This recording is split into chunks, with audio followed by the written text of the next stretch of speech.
Imagine being surrounded by hundreds of thousands of enemy soldiers. There is almost no food. The temperature is falling below zero. Your ammunition is running out. Your wounded are dying without proper medical care. And thousands of kilometers away, your commander has given you one order: stay where you are. This was the nightmare that confronted Germany's Sixth Army in the winter of 1942. They had entered Stalingrad expecting victory. Instead, they found themselves trapped inside one of the most brutal battles in human history. More than 1 million people would become casualties. An entire German army would disappear. And the battle would fundamentally change the course of World War II. This is the story of Stalingrad. In June 1941, Nazi Germany launched its invasion of the Soviet Union. At first, the German advance was terrifying. Millions of Soviet soldiers were killed, wounded, or captured. But the Soviet Union did not collapse. By 1942, Hitler needed another massive offensive. His attention turned south. The German plan, known as Case Blue, aimed to seize the oil-rich Caucasus and disrupt Soviet transportation and industry. But one city stood on the banks of the Volga River. Its name was Stalingrad. The city itself was strategically important, but there was another reason Hitler wanted it. It carried the name of Soviet leader Joseph Stalin. Capturing Stalingrad would be both a military achievement and an enormous propaganda victory. And Hitler became increasingly determined to take it.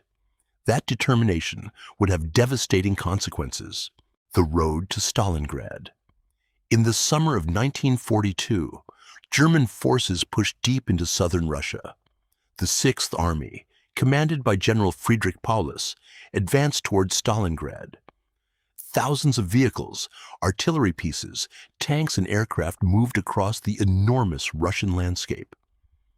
Then, on August 23, 1942, German forces reached the outskirts of the city. The Luftwaffe launched devastating bombing raids. Buildings collapsed, factories burned. Entire neighborhoods were reduced to rubble. Thousands of civilians were killed. But something unexpected happened. The destruction of the city made it harder for the Germans to conquer. The ruins created trenches, bunkers, and defensive positions. Every destroyed building could become a fortress, and the Soviets had no intention of surrendering. Not one step back, Soviet troops poured into Stalingrad. Their mission was brutally simple: hold the city.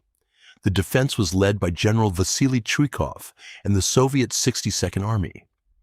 Chuikov understood that conventional warfare favored the Germans. German tanks and aircraft were devastating in open terrain. So, the Soviets tried something different. They moved closer, extremely close. Sometimes Soviet and German soldiers were fighting only a few meters apart. A factory could become a battlefield. A staircase could become a front line.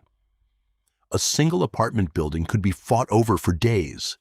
Soviet soldiers called this style of combat hugging the enemy.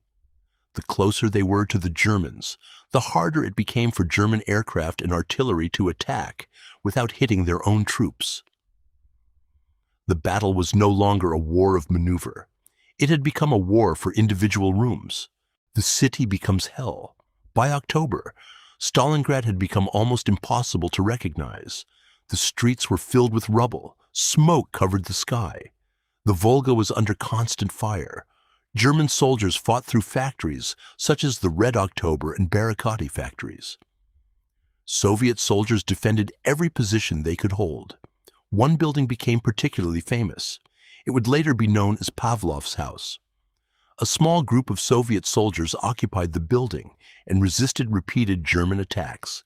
The fighting became so intense that the distance between victory and death could be measured in meters. And yet, while German soldiers fought deeper into the city, something much larger was happening beyond their battlefield. The Soviets were preparing a counterattack, and the Germans did not fully understand what was coming. The trap.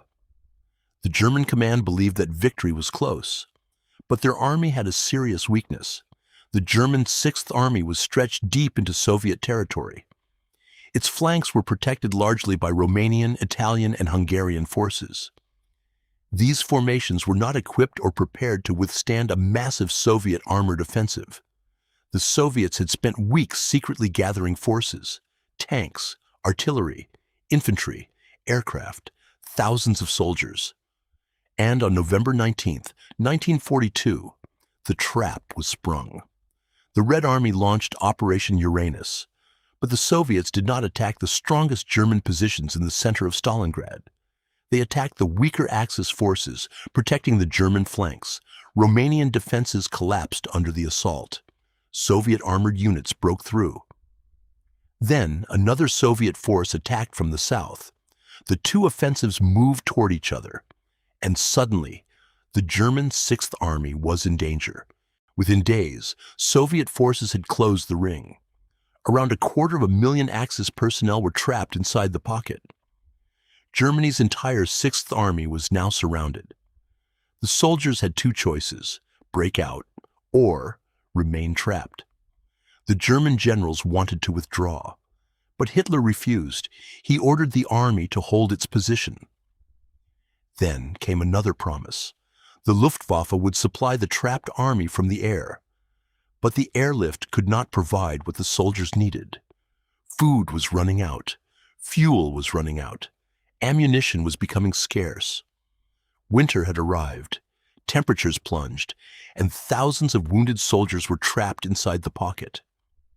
The German army was slowly starving to death. One of the great questions of Stalingrad is simple. Why didn't the German army escape? The answer is partly Hitler. Hitler had become convinced that surrender would destroy German morale. He believed the Sixth Army could hold its position until relief arrived, but the relief never came. A German attempt to break through toward the trapped army failed. The situation became increasingly desperate. Soldiers began eating whatever they could find. Horses became food. Medical supplies disappeared. The wounded filled makeshift hospitals. Disease spread. And every day, the Soviet ring became tighter. Then, in January 1943, the Soviets launched their final offensive. The end was approaching.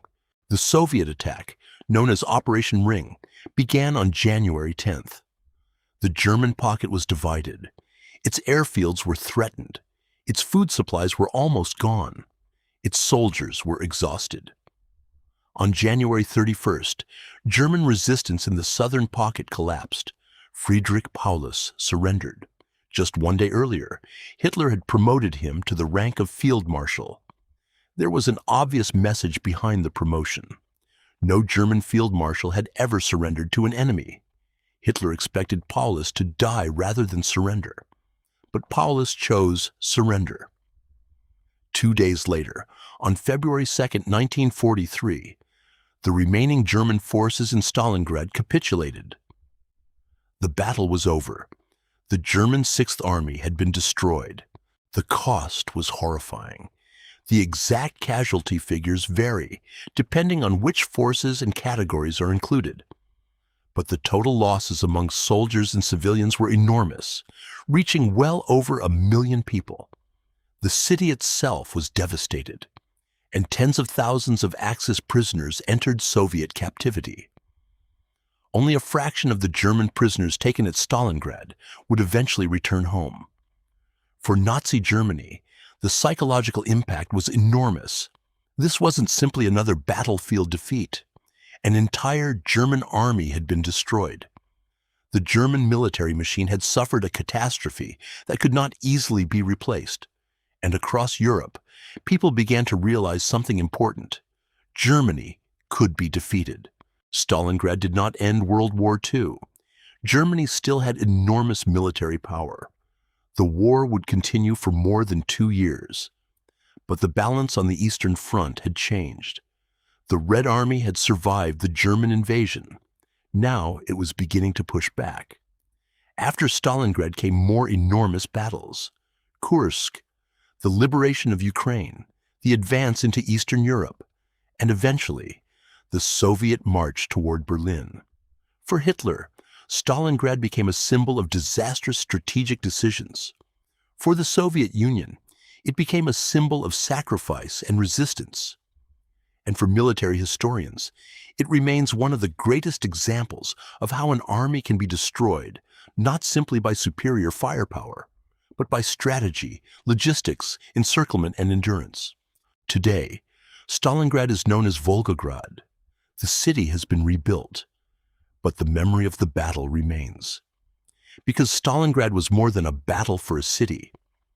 It was a battle of endurance, a battle where soldiers fought for factories, buildings, and streets, a battle where an army entered believing victory was close and ended surrounded, starving, and defeated. Hitler wanted Stalingrad to become a monument to German power. Instead, it became a monument to German failure. And perhaps the most haunting lesson of Stalingrad is this: sometimes the battle you are determined to win becomes the trap you cannot escape. If you found this story fascinating, subscribe for more historical documentaries and tell us in the comments, do you think Stalingrad was the true turning point of World War II?